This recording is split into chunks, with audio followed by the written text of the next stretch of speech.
Hi guys, how's it going? It's Julian. Welcome back to my channel. Today we're gonna be reading a particular part of a book that I recently started to read, and the name of the book is The Lean Startup Method: How Today's Entrepreneurs Use Continuous Innovation to Create Radically Successful Businesses, from Eric Ries. And I started to read this book a couple of days ago, and today, well, in my routine, usually I plan to read a little bit each day, but because today I was kind of lazy and I didn't want to read at all, I thought it could be an interesting thing to make a video today about this book, because basically, in this part, basically, the book shares what is the book about and what you can expect from this book. So I thought it could be interesting. Maybe some of you can find it interesting and you can learn it as learn something as well, or you decide to read it. So yeah, that's it. So let's go ahead. So the chapter of this book, from which we are going to start to read it, it's the root the roots of the lean startup method. The Lean startup takes its name from the lean manufacturing revolution that Taiichi Ohno and Shigeo Shingo are credited with the developing at Toyota. Lean thinking is radically altering the way supply chains and production systems are run.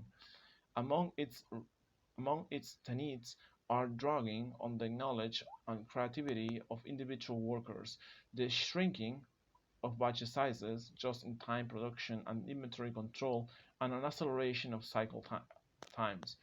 It taught the world the difference between creating activities and waste, and showed how to build quality into products from the inside out.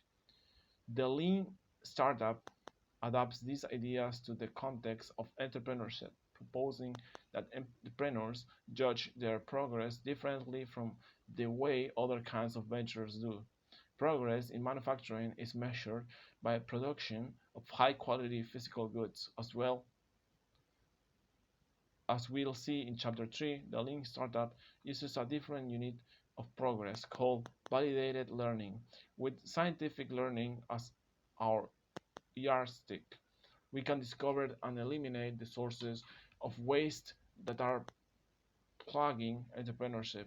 A comprehensive theory of entrepreneurship should address all the functions of an early stage venture: vision and concept, product development, marketing and sales, scaling up, partnerships and distribution, and structure and organizational design. It has to provide a method for measuring progress in the context of extreme uncertainty. It can give entrepreneurs clear guidance on how to make the many trade-off decisions they face, whether and when to invest in process, formulating, planning, and creating infrastructure, when to go it alone and when to partner, when to respond to feedback and when to stick with vision, and how and when to invest in scaling the business. Most of all, it must allow entrepreneurs to make testable predictions.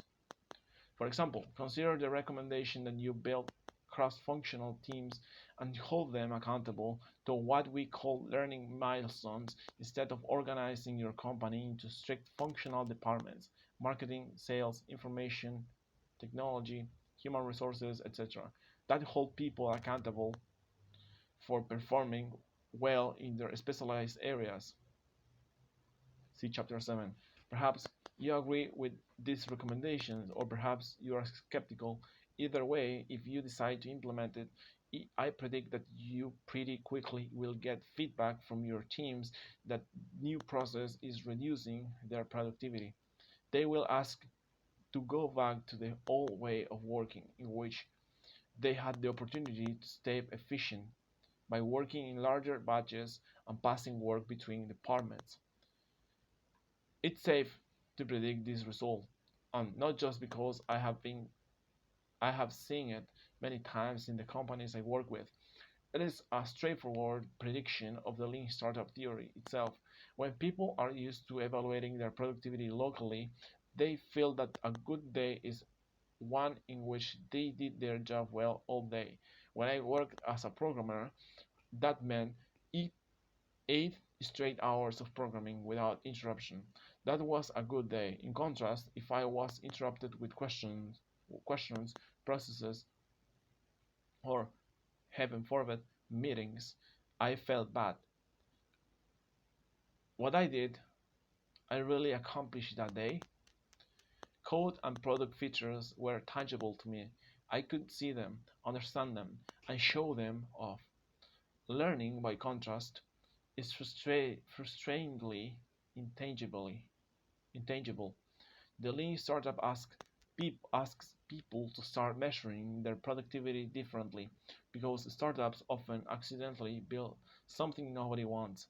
It doesn't matter much if they do it on time and on budget. The goal of a startup is to figure out the right thing to build, the thing customers want and will pay for as quickly as possible. In other words, the lean startup is a new way of looking at the development of innovative new products that emphasize fast iteration and customer insight, a huge vision and great ambition, all at the same time. Let me see. Okay, let's go ahead. So basically, as you can see or listen, the book is about how you can implement this lean startup method as an entrepreneur or to build a company, and the different aspects that you must consider while you are working to grow up your company. Basically, it shows you different aspects that you must to have in mind to avoid mistakes through the process. Let's go ahead.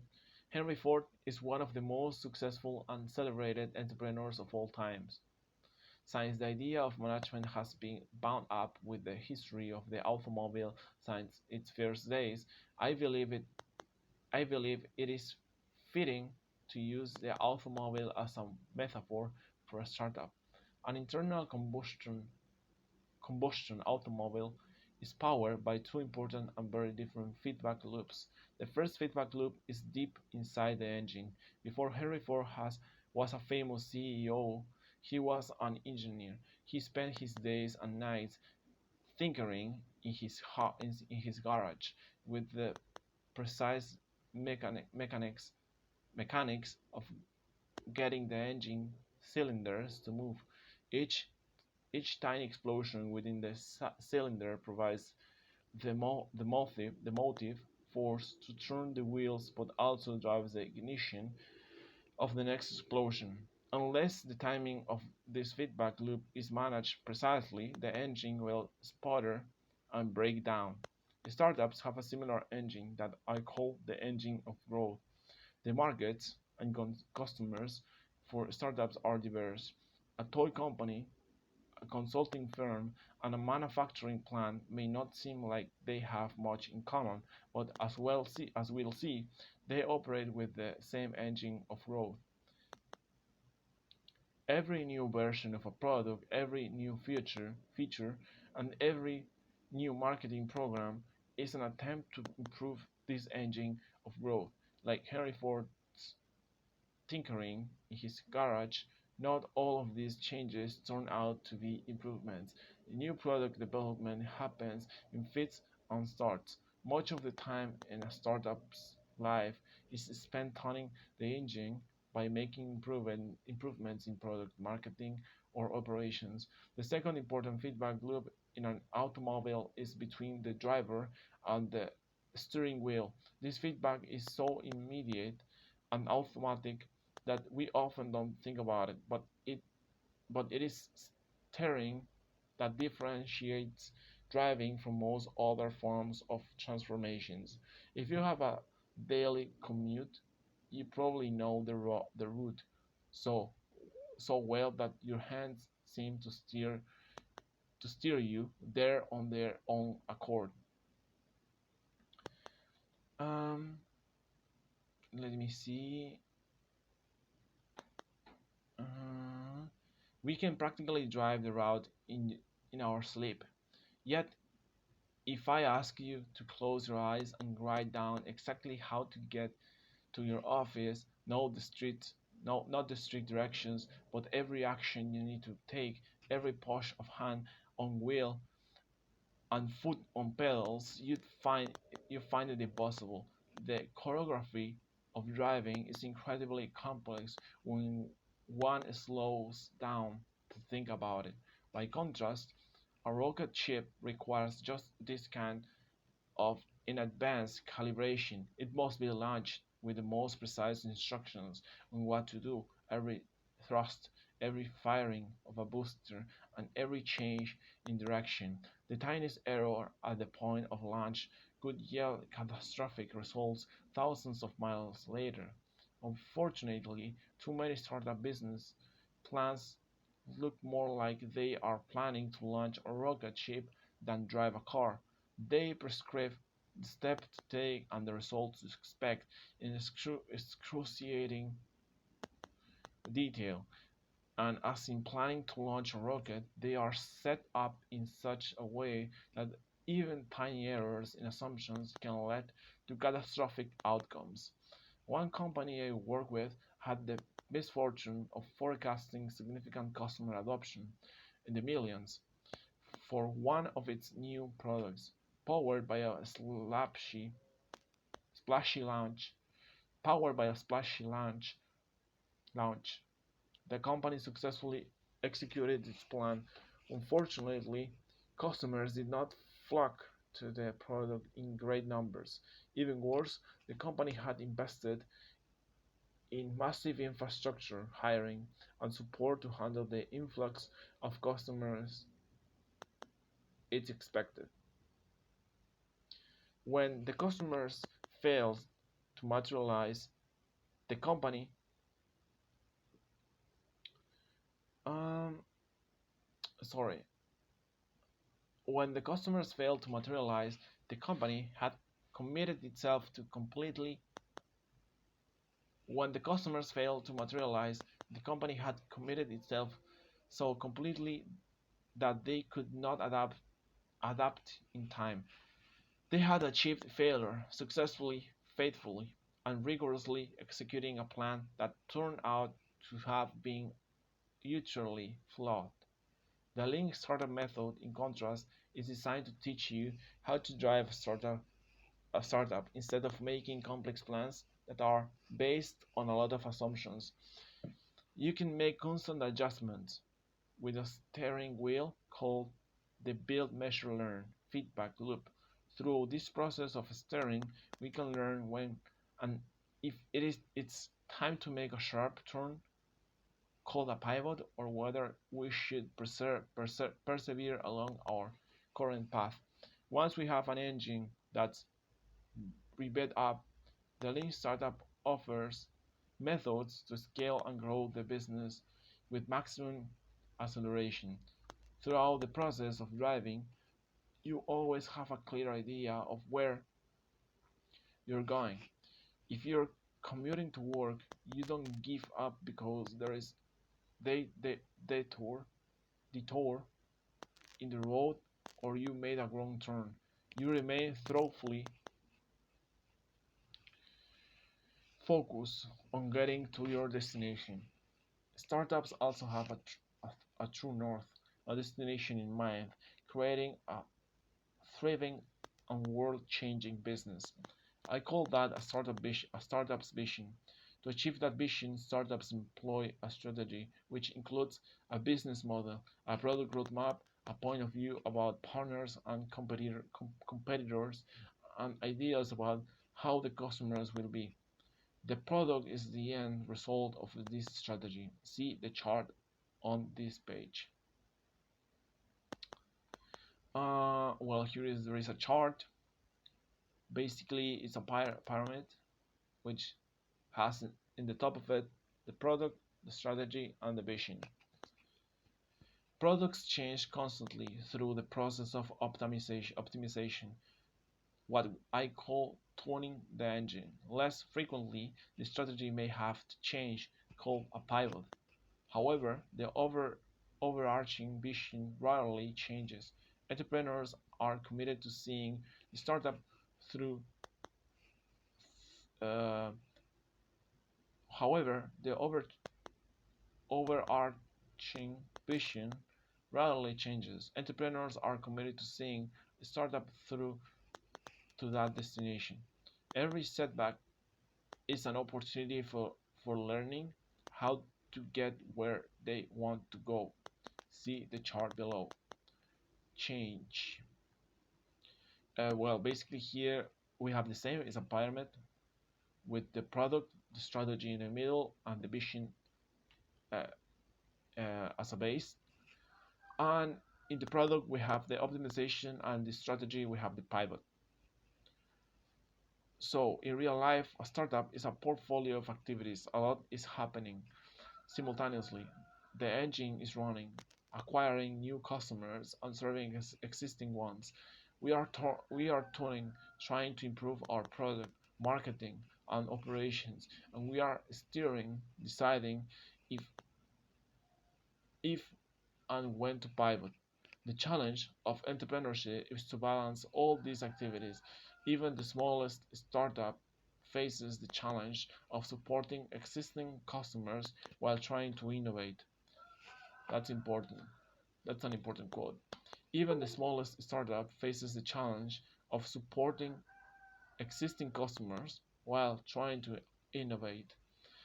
Even the most established company faces the imperative to invest in innovation lest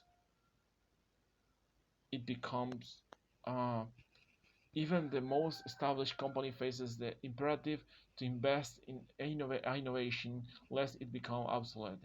As companies grow, what changes is the mix of these activities in the company's portfolio of work. Entrepreneurship is management, and yet imagine a modern manager who is tasked with building a new product in the context of an established company. Imagine that she goes back to her company's chief financial officer (CFO) a year later and says, "We have failed to meet the growth targets we predicted. In fact, we have almost no new customers and no new revenue. However, we have learned an incredible amount and are on the cusp of a breakthrough new line of business. All we need is another year." Most of the time, this would be the last report this intrapreneur could give her employer. The reason is that in general management, a failure to deliver results is due to either a failure to plan adequately or a failure to execute properly. Both are significant lapses, yet new product development in our modern economy rout- routinely requires exactly this kind of failure on the way to greatness. In the lean startup movement, we have come to realize that these internal innovators are actually entrepreneurs too, and that entrepreneurial management can help them succeed. This is the subject of the next chapter. Mm, okay, what's interesting? What's interesting? I think my voice was quite bad today because it's kind of night here and I couldn't sleep so much. So I think my voice sounds kind of broken and my pronunciation as well, but doesn't matter. That was the book basically. This particular chapter of the book, which basically is the roots of the lean startup. As you can see, it's basically a manual that you can use as a guide to move you through the challenging ground when you wanna build a company or when you have in mind to become an entrepreneur, right? Because usually this path is quite uncertain. So it's good to have this kind of books to help you during the process. So that's it. I don't think I'm gonna keep reading this book. I find it pretty personal. When I just found it, I just say that I wanna read it by myself. Today was just an excuse to read it with all of you, because otherwise it could be kind it could have been kind of unproductive read it by myself because I was kind of lazy. So yeah, that's it. I hope you guys find it useful. I'm gonna put the link in which you can download this book online for free if you want to read it. If no, it's totally okay. Of course, it's better if you just purchase it. But that's something good about the internet. Always you can find good places to get books. So I'm not gonna be continue reading this particular book because it's pretty personal, and I think I'm gonna read this chapter again because I think I was kind of reading it more to make the video than for myself. So thanks guys for being here. I hope you enjoyed. Have a good one and take care. See you later and bye bye.